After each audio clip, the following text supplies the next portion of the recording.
Tu sais ce que j'ai vu sur un mur, à Nanterre, jeudi à l'Empaillé, en rentrant chez moi? Qu'est-ce que tu allais foutre à Nanterre, me demanda-t-il. C'est pourri ce coin-là. C'était pour assister à un hommage à Paul Ricoeur, qui avait présidé la fac à la grande époque de mai 68, et avait dû abandonner le navire, une poubelle sur la tête. Des mecs ont écrit à la bombe, il y a une autre fin du monde possible. Pendant tout le chemin de retour, ce que j'avais lu m'avait fait cogiter. Il n'y en a qu'une de fin du monde, me répond l'Empaillé. C'est quand tu te pointes là où je suis. C'est comme si tu avais franchi le mur du son, tout d'un coup plus un bruit. T'imagines pas le vide que ça fait, le silence absolu.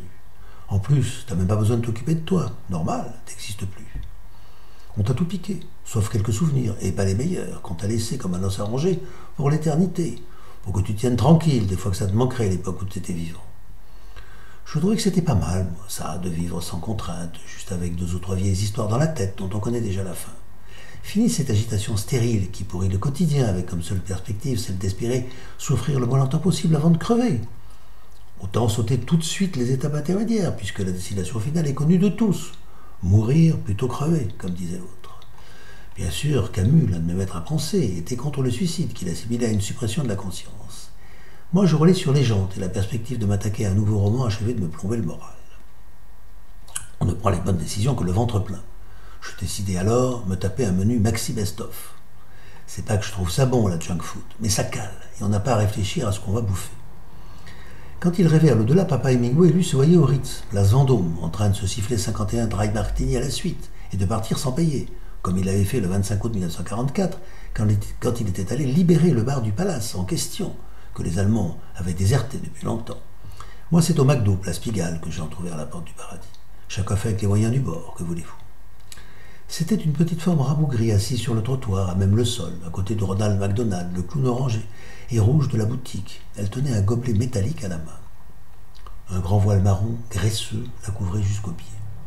Encore l'une de ces pauvres gosses exploitées par des salauds qui vont la cogner ce soir, si elle n'en ramène pas assez de pognon, je me dis. Je ne sais jamais trop comment faire dans ce genre de situation. On peut penser que l'aumône, c'est le degré zéro des rapports humains. Pourtant, il y a quand même un contact qui s'établit à cette occasion. Et parfois, très rarement il est vrai, se produit alors une étincelle qui remet la machine en route. Ce jour-là, l'étincelle, je la trouvais au fond de ses yeux. Quand elle posa son regard sur moi, on aurait dit celui d'un ange. Je ne sais pas ce qu'il me prit à ce moment-là, mais je lui demandai si elle voulait manger. Elle se leva sans répondre, prit le gobelet qui contenait quelques pièces et entra dans la salle. Son voile tomba sur ses épaules, tandis qu'elle me montrait avec le doigt le menu qu'elle avait choisi. Elle était plus grande que je ne croyais, mais c'était difficile de lui donner un âge. Elle avait de longs cheveux bruns, épais et sales, qui lui descendaient jusqu'à la taille.